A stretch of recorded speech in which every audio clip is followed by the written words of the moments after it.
பரிகார மலர்கள். மாரியம்மனுக்கு பிரியமான தாழம்பூ. பணவரவை அதிகமாக்கும் அதிசயம். ஓம். இந்த வீடியோவை ஸ்கிப் பண்ணாம பாருங்க, அப்பதான் தாழம்பூவின் அதிசயத்தை உங்களால் தெரிஞ்சுக்க முடியும்.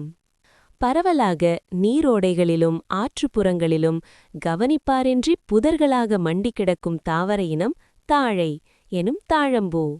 நறுமணம் மிகுந்த தாழம்பூ தாவரமானது திருக்கம்பூ என்றும் அழைக்கப்படுகிறது. சில இடங்களில் கைதை என்றும் சொல்கிறார்கள்.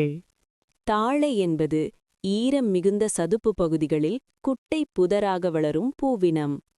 கைதை என்பது மணற்பாங்கான மேடுகளில் மரம் போல சற்று உயரமாக வளர்வது.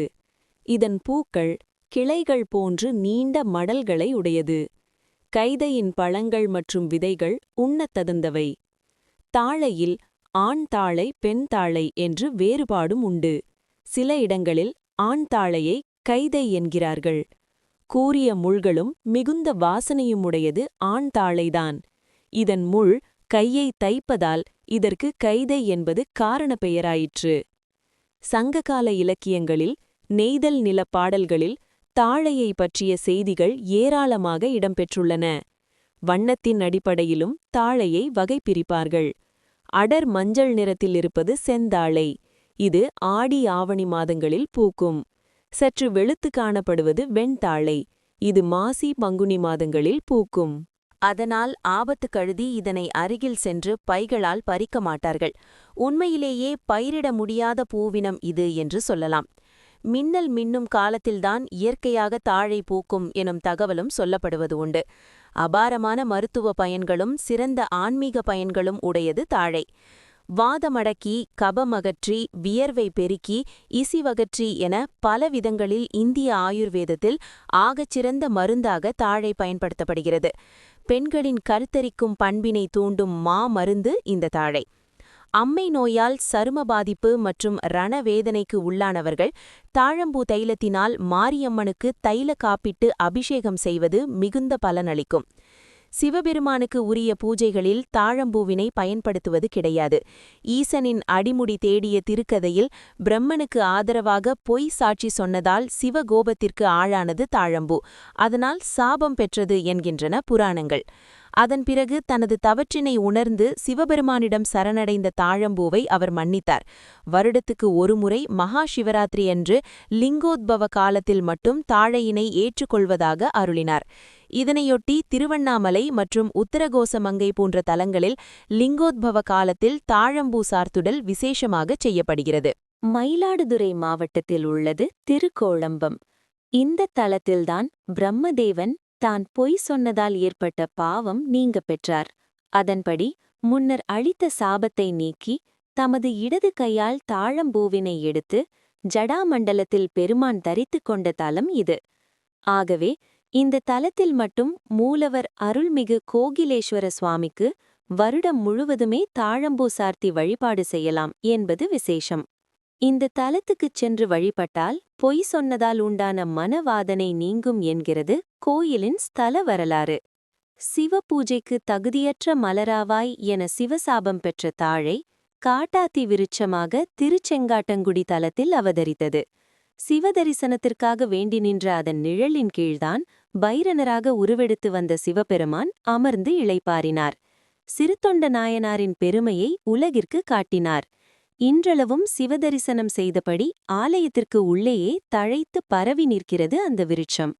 அந்த ஆலயத்திற்கு உரிமை பூண்ட வேளாக்குறிச்சி ஆதீனத்தவர்கள் கம்பி பந்தல் அமைத்து இவ்வாத்தி மரத்தினை பராமரிக்கிறார்கள். தாழம்பூ தூய்மை மற்றும் பக்தியின் அடையாளமாக சொல்லப்படுகிறது. வசீகரத்தன்மைக்காக தூய மஞ்சள் மற்றும் குங்குமத்துடன் இதனை சேர்த்து பயன்படுத்துவது வழக்கம்.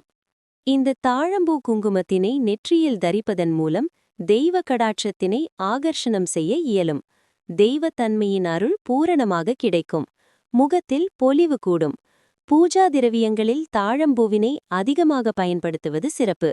தாழம்பூ பொடியினை செஞ்சந்தனம் மற்றும் பல வாசனாதி திரவியங்களுடன் கலந்து அபிஷேகித்தால் அபாரமான நற்பலன்கள் கிடைக்கும். தோல் சம்பந்தமான உஷ்ண கோளாறுகள் நிவர்த்தியாகும்.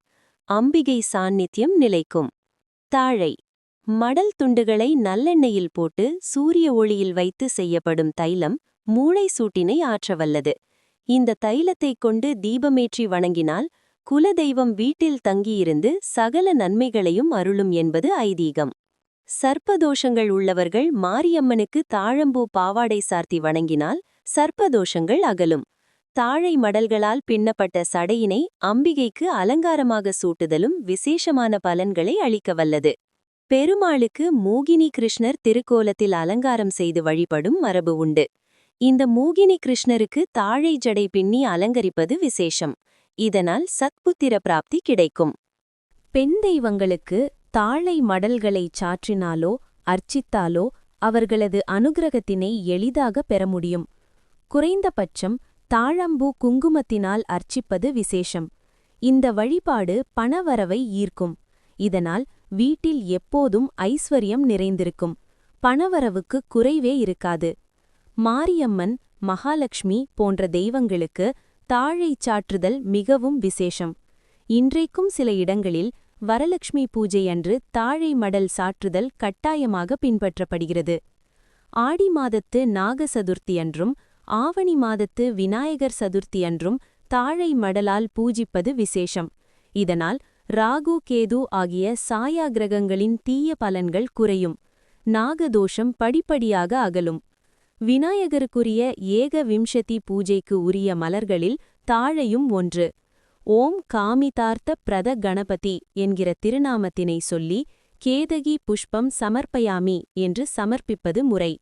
இதனால் அடிக்கடி கர்ப்பம் நழுவுதலால் துன்பப்படும் பெண்களுக்கு அந்த பாதிப்பு நீங்கி சத்புத்திர பிராப்தி கிடைக்கும் என்கின்றன மறைநூல்கள். இந்த பதிவு உங்களுக்கு பிடித்திருக்கிறதா? மேலும் இதுபோல ஆன்மீக தகவல்கள் மற்றும் தன்னம்பிக்கை நிறைந்த பதிவுகள் கேட்கணுமா? KYR ஆன்மீக உலகம் யூடியூப் சேனலை சப்ஸ்கிரைப் பண்ணுங்க. மறக்காம பெல் பட்டனை கிளிக் பண்ணுங்க. நன்றி.